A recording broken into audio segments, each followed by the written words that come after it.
Good morning student. आज हम second सम का थर्ड पार्ट करेंगे।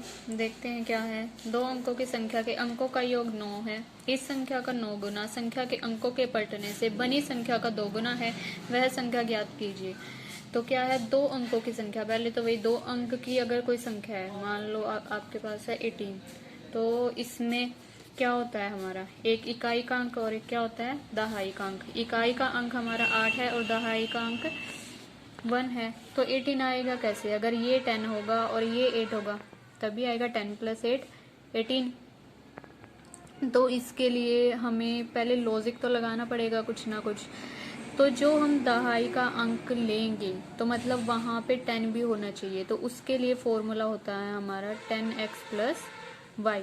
मतलब अगर दहाई के अंक को हम x लेते हैं तो इकाई का अंक हमें क्या लेना पड़ेगा y, क्योंकि अगर ये 10 × x, अगर x की वैल्यू हमारी 1 आएगी, 10 × 1 और +8 करेंगे तो वो क्या आएगा 18 ही आएगा। ऐसे ही कोई और अगर डिजिट आप लेके देखो तो अगर इसमें हम वैल्यू रखेंगे दहाई का अंक और इकाई का अंक तो हमारी वैल्यू सेम आएगी। तो अब देखते हैं, माना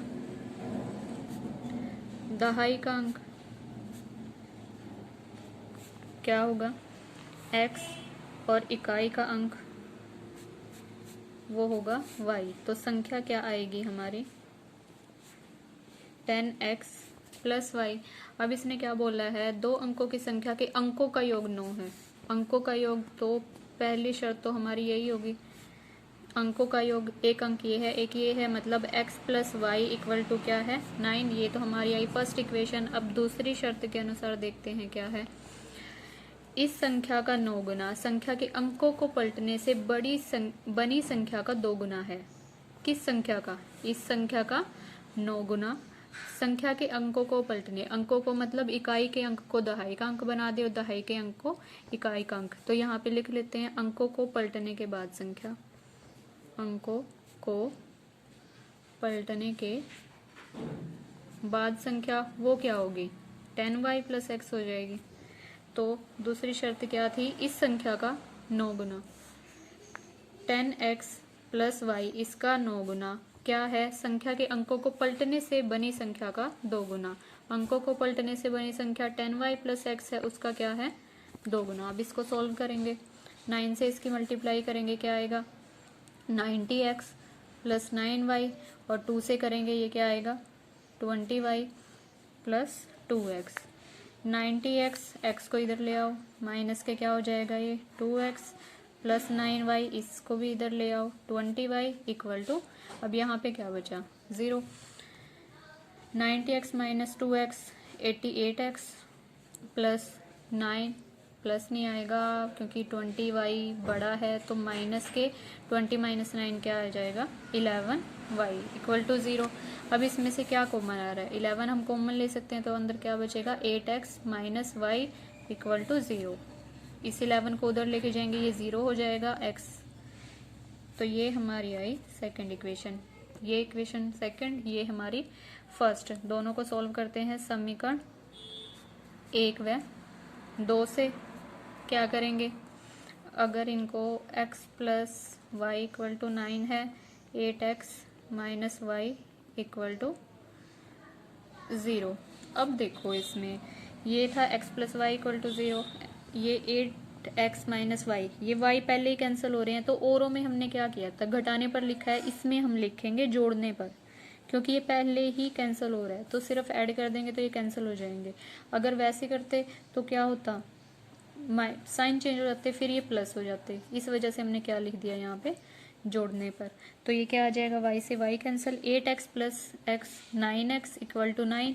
तो x की वैल्यू क्या आ जाएगी 9 से 9 कैंसिल, x की वैल्यू आएगी हमारी 1। तो ये वैल्यू हम रख देंगे फर्स्ट इक्वेशन में, x = 1 इन, या x = 1 समीकरण 1 में रखने पर। तो क्या आएगा x + y = 9 था, x की वैल्यू रखी 1, y = 9, तो y की वैल्यू 9 - 1, इधर ये प्लस था उधर माइनस हो जाएगा, तो y की वैल्यू हमारी क्या आई 8। हमने निकालनी क्या थी संख्या, तो संख्या क्या होगी, क्या थी हमारे पास 10x + y, तो 10, x की वैल्यू हमारी 1, प्लस वाई की वैल्यू क्या आई 8, तो 10 + 8 = 18। संख्या हमारी क्या आ गई 18। इस टाइप का कभी भी सम आए तो हमने यही लेना है, इकाई और दहाई का अंक। दहाई का हम x ले लेंगे और इकाई का हम y लेके चलेंगे, और संख्या हमारी क्या हो जाएगी 10x + y, और ऐसे सॉल्व कर देंगे अकॉर्डिंग टू क्वेश्चन। अब देखते हैं आगे।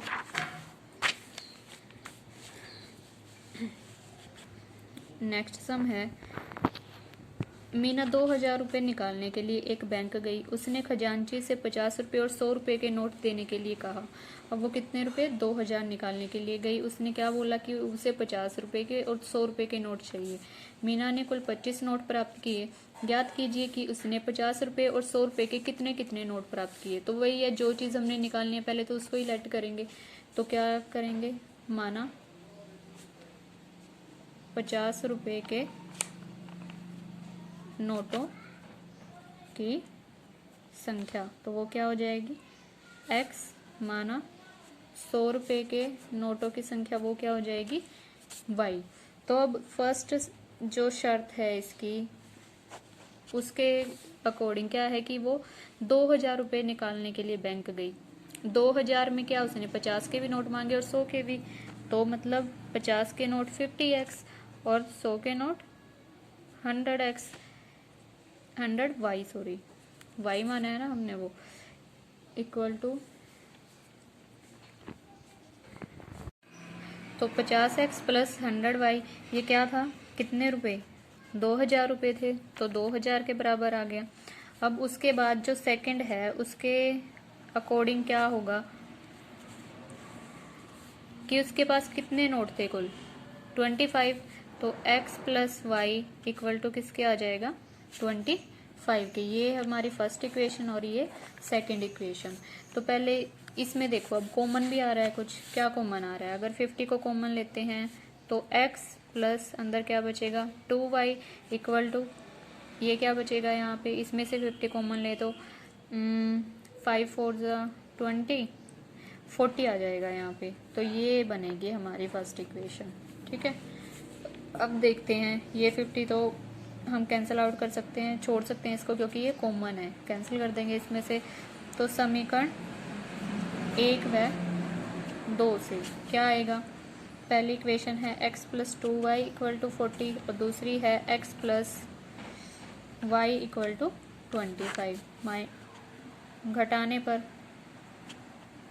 क्या आ जाएगा, माइनस माइनस माइनस, ये कैंसिल हो जाएगा। 2y - y क्या आया y, तो 40 - 25 क्या आया आपका 15। तो y की वैल्यू हमारे पास क्या निकल के आई 15। अब x की निकाल लेते हैं, कोई भी एक इक्वेशन उठा लो। x + y इक्वल टू क्या था हमारे पास 25 था, तो x + y की वैल्यू क्या है 15 = 25। तो x की वैल्यू क्या आ जाएगी हमारी 25 - 15 10। तो x की वैल्यू क्या आई 10। यहाँ पे ये लाइन लिख भी देना, y का मान समीकरण 2 में रखने पर। ये पॉइंट्स आपने साथ के साथ लिखने हैं, ठीक है। तो लास्ट में लिख देंगे, क्या पूछा गया था 50 रुपये के नोटों की संख्या, 50 रुपये के नोटों की संख्या, तो वो क्या थे x थे, x की वैल्यू हमारे पास क्या आई 10 आई, और 100 रुपये के नोटों की संख्या y थी, तो वो क्या आई हमारे पास 15। ये आपका सम था। अब देखते हैं नेक्स्ट क्या है। किराए पर पुस्तक देने वाले किसी पुस्तकालय का प्रथम 3 दिनों का एक नियत किराया है और उसके बाद प्रत्येक अतिरिक्त दिन का किराया अलग है। अब देखो पहले क्या है, प्रथम 3 दिन का किराया तो है नियत किराया और अतिरिक्त दिन का अलग किराया है। सरिता ने 7 दिनों के लिए एक पुस्तक रखने के लिए 27 रुपये अदा किए, जबकि सुसी ने एक पुस्तक 5 दिनों तक रखने के लिए 21 रुपये अदा किए। नियत किराया और प्रत्येक अतिरिक्त दिन का किराया ज्ञात कीजिए। तो पहले जो चीज़ें बोली गई हैं उसी को मान लेंगे। तो माना नियत किराया ये 3 दिन का है, नियत किराया कितने दिन का है प्रथम 3 दिनों का, इस चीज़ को ध्यान रखना। तो नियत किराया क्या हो गया x रुपये और अतिरिक्त किराया क्या हो गया y रुपये। अब देखते हैं क्या किया उसने, सरिता ने 7 दिनों तक एक पुस्तक रखी और उसके लिए कितने रुपए दिए, 27 रुपए। अब 7 दिन में से 3 दिन का तो क्या निकल गया हमारे पास, नियत किराया निकल गया। ये कितने दिन का निकला, 3 दिन का। तो 7 में से 3 चले गए, कितने बचे हमारे पास, 4। तो जो अगर पहली शर्त के अनुसार देखें तो क्या होगा, 3 दिन का सरिता के पास क्या था, 7 दिन के लिए बुक लेना, 3 दिन का उसमें नियत किराया क्या हो गया x, बाकी क्या बचे 4, 4 दिन बचे। उसके लिए क्या है अतिरिक्त किराया जो y माना था हमने, कितने रुपए टोटल उसने दिए, 27 दिए। तो ये तो हमारी आई फर्स्ट इक्वेशन। ऐसे ही हम सेकंड बनाएंगे। उसमें क्या है, सुसी ने एक पुस्तक 5 दिन के लिए रखने के लिए कितने रुपए दिए, 21 रुपए। अब 5 दिन है, 5 में से 3 दिन का तो क्या निकल जाएगा, अतिरिक्त किराया निकल जाएगा। और बाकी के कितने बचे, 5 और 2 3 + 2 5 होते हैं। तो 2 ही दिन बचे, 3 निकाल दिए तो 2 दिन बचेंगे। तो वो क्या हो जाएगा, 2y = कितने रुपए दिए, 21। तो ये हमारी आई सेकेंड इक्वेशन। तो समीकरण 1 - 2 x + 4y = 27, x + 2y = 21। घटाने पर माइनस माइनस माइनस, x से x कैंसिल हो जाएगा, 4y - 2y क्या बचेगा, 2y।